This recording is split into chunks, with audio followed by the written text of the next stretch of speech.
राधे राधे। हमारे सत्संग YouTube channel में आपका फिर से एक बार स्वागत है।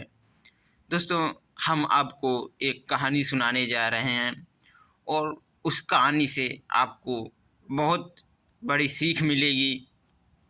तो हम कहानी आपको सुनाने जा रहे हैं दोस्तों कि किसी गांव में एक आदमी रहता था। वो लड़का था और वो लड़का काफ़ी मेहनती था, परिश्रमी था। वो लड़का कहार का काम करता था और वो लड़का लोगों के यहाँ नदी से पानी भर कर के लोगों के घर में पहुँचाता। अब उसी से वो उसका गुजारा होता था और उसकी शादी नहीं हुई थी। तो एक दिन वो जब पानी भरने के लिए जा रहा था नदी में, तो उसे एक रास्ते में चांदी का बड़ा सिक्का दिखा। तो उसने सिक्के को उठाया और उठा करके उसने सोचा कि मैं इस सिक्के को कहाँ पर रखूँगा, क्योंकि मेरे घर में तो जगह भी नहीं है, वही टूटी फूटी एक झोपड़ी है।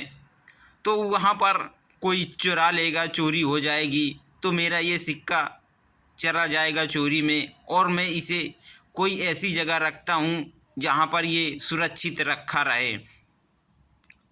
फिर उसके मन में एक विचार आया कि राज्य दरबार के महल में एक पुराना किला है, वहाँ से 2-4 गुम्मे निकले हुए हैं, वहाँ की जगह कुछ अच्छी दिख रही है। मैं वहीं पर इस सिक्के को छिपा आता हूँ। जब इसे वहाँ पर छिपा आऊँगा तो इसे कोई पा भी नहीं पाएगा, और मुझे ये जब ज़रूरत पड़ेगी तो मैं इसे निकाल लूँगा। वो उसे वही पुराने किले में जा कर के छिपा आया।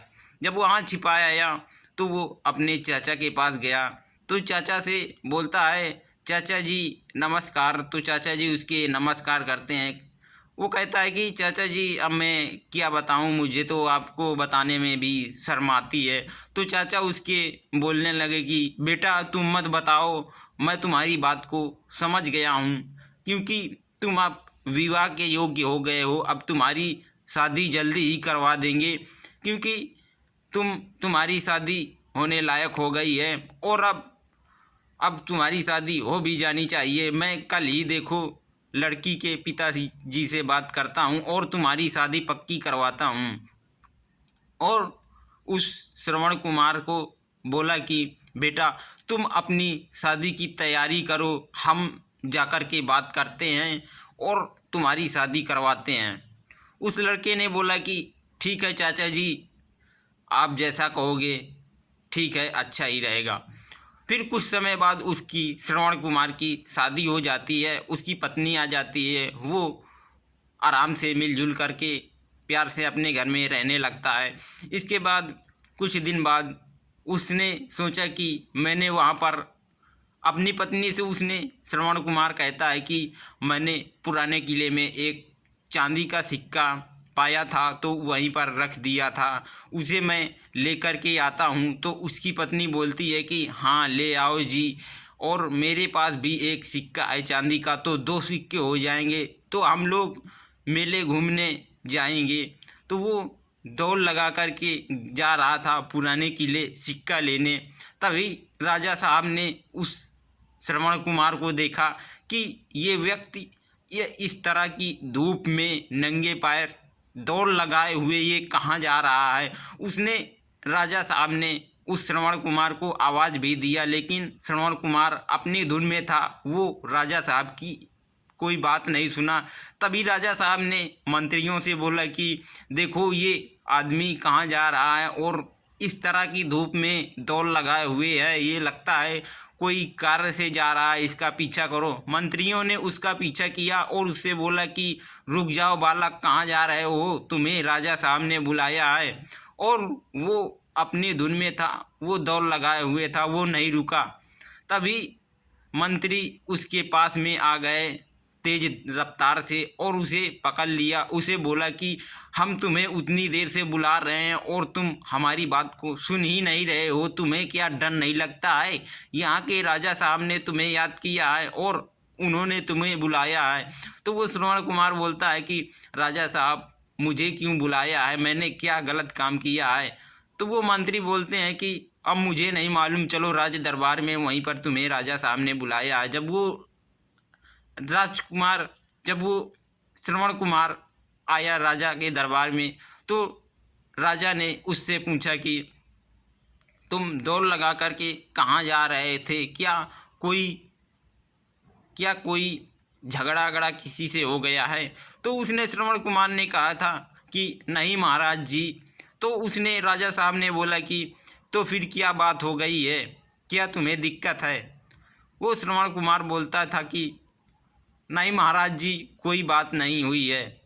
राजा साहब बोलते कि क्या तुम्हें पैसे की दिक्कत है? श्रवण कुमार बोलता नहीं, दिक्कत कोई नहीं है। फिर राजा साहब बोलते कि नहीं, कोई दिक्कत तो बताओ, क्या तुम्हें पैसे की ज़रूरत है? मैं तुम्हें पैसे दूं? क्या तुम्हें 1 रुपया चाहिए? श्रवण कुमार बोलता है कि नहीं, मुझे नहीं चाहिए। तो राजा साहब बोलते हैं क्या तुम्हें 100 रुपये चाहिए? श्रवण कुमार बोलता है कि नहीं। कहता है कि राजा साहब कहते हैं कि क्या तुम्हें 1000 रुपये चाहिए?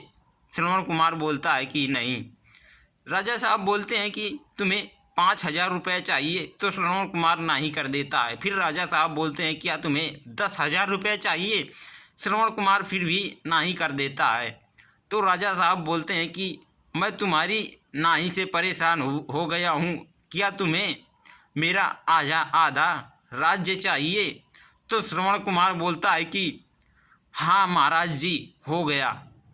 तो वो राजा साहब मंत्रियों से बोलते हैं कि अब मेरे पास कोई पुत्र भी नहीं है, और इस श्रवण कुमार को जब मैं नहीं रहूँगा तो राजा इसी को बना दिया जाएगा। और श्रवण कुमार से बोल दिया कि अब तुम अपने घर जाओ और जाकर के आराम से मेले में घूमो, और मैं तुम्हें कुछ पैसे भी देता हूँ, और वहाँ से घूम करके फिर यहीं पर आ जाना, क्योंकि तुम्हें राजा बना दिया गया है और तुम हमारे बाद राजा बन जाओगे। श्रवण कुमार अपने पत्नी के पास जाता है और वहाँ अपनी पत्नी को खुशखबरी सुनाता है कि मैं राजा बन गया हूँ। श्रवण कुमार की पत्नी यकीन नहीं करती है कि ऐसे कैसे भला कोई राजा बन जाता है। फिर श्रवण कुमार वहाँ मेला घूम करके आया, और राजा साहब ने अपने सैनिकों को भेजा श्रवण कुमार के घर कि वहाँ जाओ और श्रवण कुमार को यहाँ लेकर के आओ, क्योंकि वो राजा बन गया है। मंत्री जाते हैं श्रवण कुमार के पास और जाकर के श्रवण कुमार से कहते हैं कि चलो, राजा साहब ने तुम्हें याद किया है और तुम्हें राजा बनाने का आदेश दिया है। श्रवण कुमार और उसकी पत्नी दोनों लोग आ जाते हैं राजा साहब के यहाँ, और उसे श्रवण कुमार को राजा साहब राजा बना देते हैं। और श्रवण कुमार से जब पूछते हैं कि तुम्हें आधा राज्य मैंने देने के लिए बोला था, बोलो तुम्हें कहाँ का राज्य चाहिए? तो श्रवण कुमार बोलता है कि महाराज जी, मुझे दक्षिणी हिस्से का आधा राज्य चाहिए। राजा साहब बोलते हैं तुम्हें दक्षिणी हिस्सा का क्यों चाहिए, उत्तरी हिस्सा का क्यों नहीं चाहिए? श्रवण कुमार कहता है कि दक्षिणी हिस्सा में लाल किला है, जहाँ पर मेरा एक सोने का सिक्का रखा हुआ है। श्रवण कुमार ऐसा बोलता है। तो राजा साहब बोलते हैं कि श्रवण कुमार, तुम जीत गए अपने बातों से, लेकिन मैं हार गया। मैं तुम्हें आधा राज्य भी दे चुका हूँ, तब भी तुम उसे अपने एक सिक्के को नहीं छोड़ रहे हो। चलो, तुम जीत गए और मैं हार गया।